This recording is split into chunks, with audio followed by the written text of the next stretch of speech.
My name is Pien, and I'm a Toronto-based Canadian artist. I was born in Taiwan, and I moved to Canada when I was 11 years old. And that was a long time ago. I am a full-time practicing artist, and I teach part-time at the University of Toronto.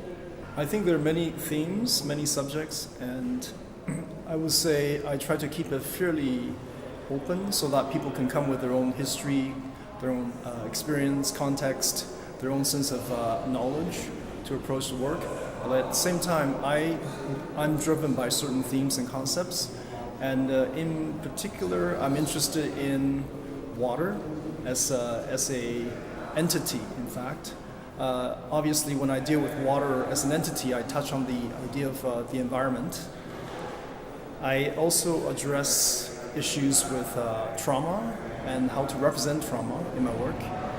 And thirdly, I've been working with elders in Cuba since 2014. And together we explore the idea of time over time. So that project continues until they die or I die or when they lose interest. So that's the three main themes that I'm kind of exploring. But among all these themes, there are just so many possibilities for different kinds of interpretation. And it's actually based on a book. It's inspired by a book written by Marianne S. Fair, who is a First Nations ally. She, I would say, she champions the rights to have access to clean, drinkable water. So literally the entire book is spelled out in the ropes. And each black mark references a particular word in the book. Every white mark represents the space between words. If you were to look at the end of each rope, you'll see a chapter and a line number. So every word in the book is actually there. And it becomes a visual sensation and also becomes a physical experience.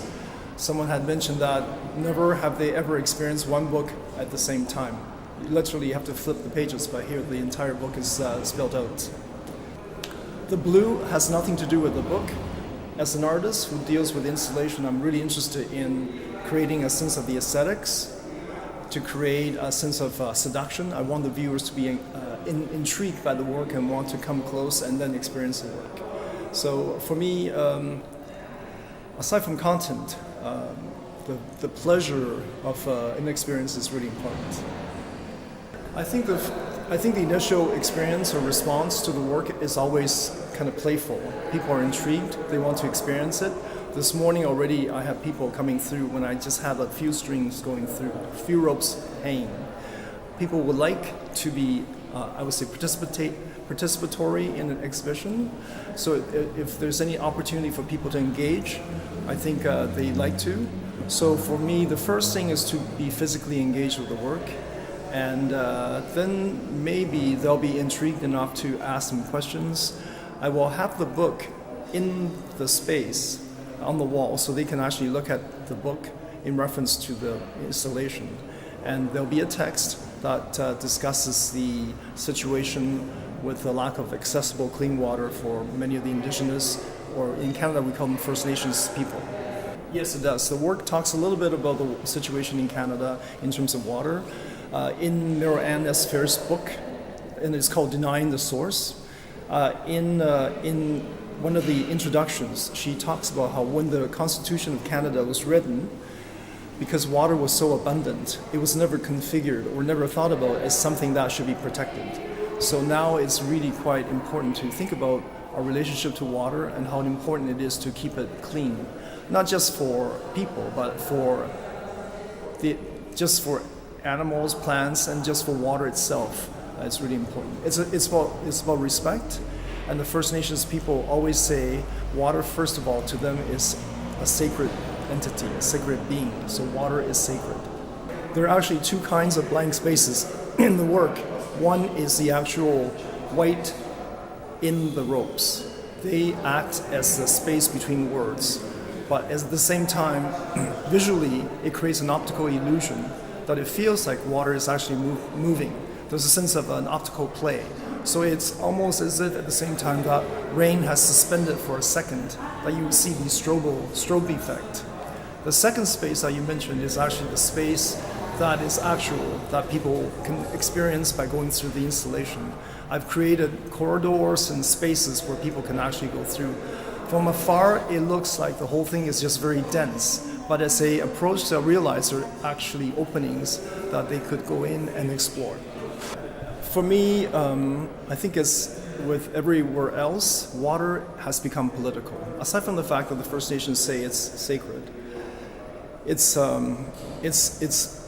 bought and sold, and it's probably fought for in many places as well. So for me, I come from a place where there's a lot of water, and most people take water for granted. And I feel it's important to keep talking about water and to understand that it is not as plentiful as we think, that there are many people in the world who have no access to clean water. And even in Curitiba,